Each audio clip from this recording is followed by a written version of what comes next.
आज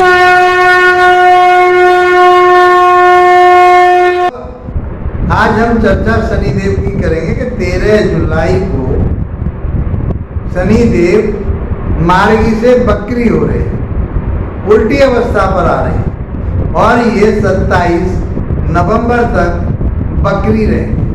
तो क्या प्रभाव देंगे मिथुन राशि वाले जातकों के लिए? आज जो चर्चा करेंगे हम मिथुन राशि की करेंगे कि मिथुन राशि के लोगों के लिए, जातकों के लिए क्या प्रभाव देने वाले, क्या रहेगा ये 4 महीनों का जो प्रभाव है आपके ऊपर क्या होने वाला है। तो पहले हम ये समझें कि शनि है क्या। शनि न्याय के दाता कहे गए हैं, परिश्रम के दाता कहे गए हैं, मेहनत के दाता कहे गए हैं। कारोबार की तरफ हम देखें तो ऑयल का काम करने वाले, लोहे का काम करने वाले, फर्नीचर का काम करने वाले, इवन बहुत सारी चीज़ें हैं जो शनि से हम देखते हैं। भूमि भवन वाहन लेने वाले, जमीन को लेने वाले और खरीद के बेचने वाले, ये सब काम इनके अंदर आते हैं।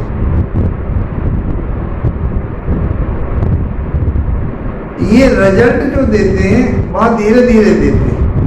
शनि शनि कहा गया है शनिदेव को। शनि माने धीरे धीरे, क्योंकि 30 वर्ष में चक्कर लगाते हैं सूर्य का। ये सौर मंडल की बात चल रही है, कोई जादू टोना टोटके की बात नहीं कर रहा।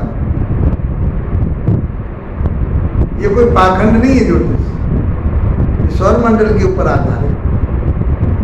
इन चीजों को समझना पड़ेगा पारसरी सिद्धांत पर। ज्यादा बातें नहीं है इसमें, बकरी ग्रह के बारे में ज्यादा लेख नहीं मिलते। फिर जितना हमें मिला है, जितना हमने अनुभव किया है, करीब 25 साल मुझे इस काम में हो गए। ज्योतिष के काम को मैं करते करते, ज्योतिष में मैं और वास्तु में करते 25 साल के लगभग हो गए हैं। तो मैंने जो रिजल्ट देखे वो रिजल्ट इसके हम आपको उसी रिजल्ट के आधार पर बताएंगे। और वैसे वो सैद्धांतिक विचारधाराओं पर जो हमारे ऋषियों ने कहा है उस पर भी बताएंगे आप। तो आपकी पत्रिका के आधार पर ये 8वें भाव के और आपके भाग्य भाव के स्वामी 2 राशियां, 2 भाव उनके पास हमेशा रहते हैं। इनको कर्म का दाता कहा गया है भी, मेहनत के दाता, परिश्रम के दाता, न्याय के दाता कहे गए हैं। तो फिर 8वां भाव जो होता है ये आपका स्ट्रगल का होता है, रिसर्च का होता है, ज्ञान का होता है, गूढ़ ज्ञान का होता है, गुप्त धन का होता है। और 9वां भाव आपका भाग्य होता है, आपका कर्म होता है, आपका धर्म होता है। और उसके एक दाता कहेंगे, स्वामी कहेंगे। और ये चल किस में रहे? गुरु की राशि में चल रहे हैं। गुरु की राशि में बकरी हो रहे हैं, मार्गी चल रहे हैं। तो गुरु क्या है? ज्ञान के दाता है। ये क्या है? ये न्याय के दाता है। तो फिर क्या, बल्ले ही बल्ले। अब समझना ये है कि ये आपकी पत्रिका में भाग्य भाव के स्वामी होकर के, अष्टम भाव के कारक होकर के कहाँ चल रहे हैं? आपके कर्म क्षेत्र में चल रहे हैं। तो आपके लिए कारक माने जाते हैं, शुभ माने जाते हैं। मिथुन राशि वाले जातकों के लिए शनि शुभ माने जाते हैं और शुक्र भी अच्छे माने जाते हैं। बुध तो आपके स्वामी हैं ही हैं लगन के। तो आपको ये क्या प्रभाव देंगे 4 महीने में, इस बात को हम समझते हैं। 4 साढ़े 4 महीने ये बकरी रहेंगी नवंबर तक। तो ये आपको क्या देने वाले, इस बात को हम समझेंगे।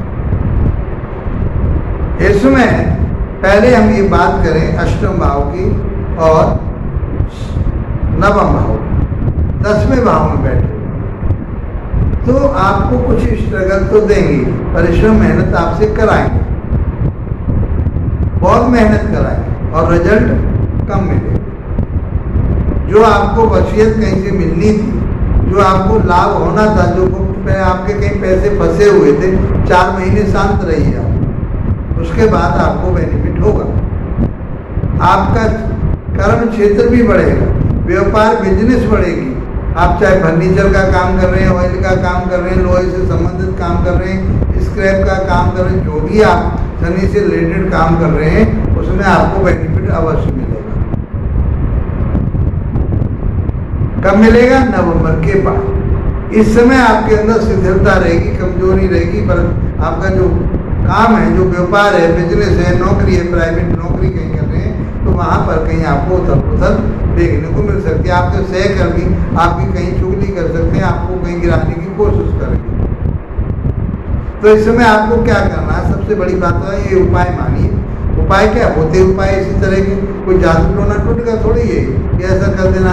तो इसका उपाय क्या है? उपाय ये है, पहले तो शनि देव के बीज मंत्रों का जाप करना है आपको।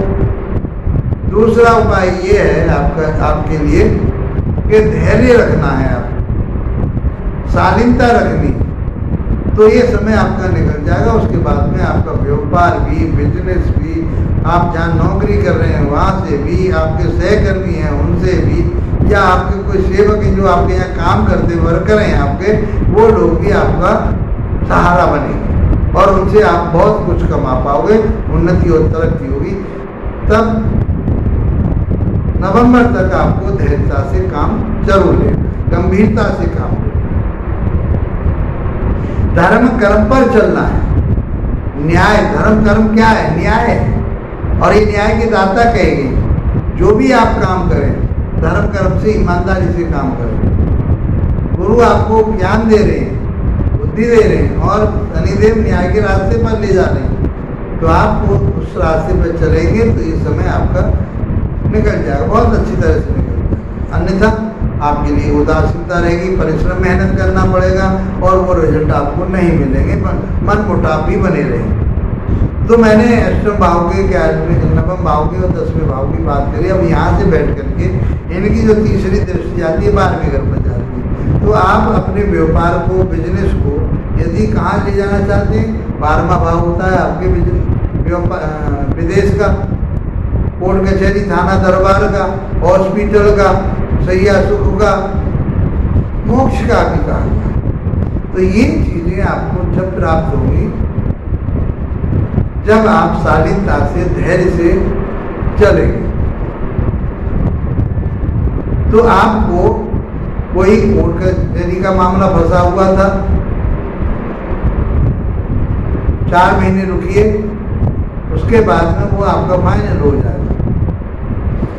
स्वास्थ्य खराब चल रहा था तो वो आप अपनी दवाई कंसल्टेंसी आप डॉक्टर से लेते रहिए, तो आपके लिए 4 महीने के बाद बेनिफिट हो जाएगा, क्योंकि आपके लिए लाभ देंगे। आपके लिए शनि बुरे नहीं, राशि के मुताबिक मिथुन राशि वाले जातकों के लिए शनि अच्छे कहेंगे, बुरे नहीं कहेंगे। अब आपकी जन्म पत्रिका में उनकी स्थिति सही नहीं है, वो पीड़ित हैं, अशुभ भाव में बैठे हुए हैं, उनके पास बल नहीं है, डिग्री नहीं है ज़्यादा उनके पास, बाल्यावस्था में या कुछ वृद्धावस्था में, तो वो उतना रिजल्ट नहीं दे पाएंगे। उसके लिए मैं अब आपको उपाय बताऊंगा। दोनों उपाय को कर लोगे तो आप आराम से आगे निकल जाओगे और शनि के पूरे प्रभाव को, अच्छे प्रभाव को ले लो, बुरे प्रभाव से आप बच जाओ। तो आपका काम, व्यापार, बिजनेस, आप वीजा लगाना चाह रहे थे, आपका बॉस बार बार दिक्कत कर रहा था और आपके शायद कागज आगे बढ़ भी गए, तो अब उसमें रुकावट आने की संभावना बनती है। तो इसमें इस समय कोई जाना चाहता है बाहर विदेश में और वीजा लगाना चाहता है, तो शांत रहिए, 4 महीने के बाद में आप उस काम को कर लें। यहाँ से 7वीं दृष्टि जो जाएगी वो जाएगी आपके 4थे भाव, और ये वहाँ के भी कारक माने जाते हैं, भूमि के कारक माने जाते, जमीन के कारक माने जाते। तो आप जो जमीन जायदाद के लिए आपने मन बना लिया था मैं ले लूँगा, तो आप कहीं ना कहीं इस 4 महीने में फंस जाओगे। कहीं आपने सिग्नेचर कर दिए, कहीं ऐसी जगह साइन कर दिए, आपके पैसे रुक गए, दिक्कतें आ गई। तो अभी आप 4 महीने तक थोड़ा सा वेट कीजिए, उसके बाद में फिर आप चाहे ज़मीन लीजिए, चाहे किसी जगह आप जो साइन कर रहे हैं, इस पीरियड में यदि आपका पैसा फंस गया और साइन कर रहे हैं कहीं तो आपको बहुत सोच समझ करके साइन करने होंगे और किसी लफड़े से बचना होगा। कोई लोग आपको फंसाने की कोशिश कर रहा है, उससे बचना होगा। माता के स्वास्थ्य का ध्यान रखें, और पैतृक संपत्ति पे कोई विवाद चल रहा था तो वो 4 महीने के बाद ही समाप्त होगा, उससे पहले और आर्गूमेंट बढ़ जाएंगे, सरदर्दी पैदा हो जाएगी। तो इसलिए आपको शांत रहना, धैर्य से रहना। आप धैर्य धारण करके रखिए तो आपके काम फिर नवंबर के बाद अच्छे बनेंगे। 10वीं दृष्टि आपके कारोबार पर जाएगी, 7वें भाव पर जाएगी। 7वां भाव होता है आपका पार्टनरशिप का, 7वां भाव होता है आपके वैवाहिक जीवन का, 7वां भाव होता है दैनिक व्यापार का, बिजनेस का, लंबी यात्राओं का। बहुत सारी चीजें हम सप्तम भाव से देखते हैं। तो वहां पर ये क्या करें, क्योंकि ये पापी ग्रह कहेंगे, क्रूर ग्रह कहेंगे, अशुभ ग्रह कहेंगे, तो क्या करेंगे उसमें जो क्रूरता थी, इनके जो बुरा प्रभाव था, है नहीं, वो आपके लिए कुछ शांति में लाएंगे और ये आपके जीवन को आगे बढ़ाएंगे। रुकावटें जरूर आएंगी, मनमुटाव अवश्य होंगे। तो इसलिए आपको बहुत सोच समझ करके काम करना है। दैनिक व्यापार में भी झटके लगते रहेंगे, मेहनत आपको करनी पड़ेगी, यानी पार्टनरशिप में भी कभी मनमुटाव, कभी शांति, ये सब चीज़ें चलती रहेंगी। इसलिए आपको सबसे बड़ा गुरु मंत्र यही है कि आपको शालीनता से और धैर्य से काम लेना पड़ेगा। इसके बावजूद भी आपको दिक्कतें आ रही हैं, आप सब काम कर रहे हैं, तो पहले तो शनि देव के बीज मंत्रों का जाप करें। शनि देव के शनिवार के दिन शनि देव पर तेल का आवरण करें, पीपल के वृक्ष के नीचे तेल का दीपक जलाएं। तो मैं समझता हूँ कि छोटे से उपाय आपके लिए रामबाण काम करने वाले हैं। इन काम को कर करके 4 महीने की जो स्थिति है बहुत आसानी से आगे बढ़ जाएगी। आप मस्त रहेंगे, आगे आपके लिए बहुत उन्नति और तरक्की होने वाली है। इसी के साथ आप लोगों का धन्यवाद, नमस्कार।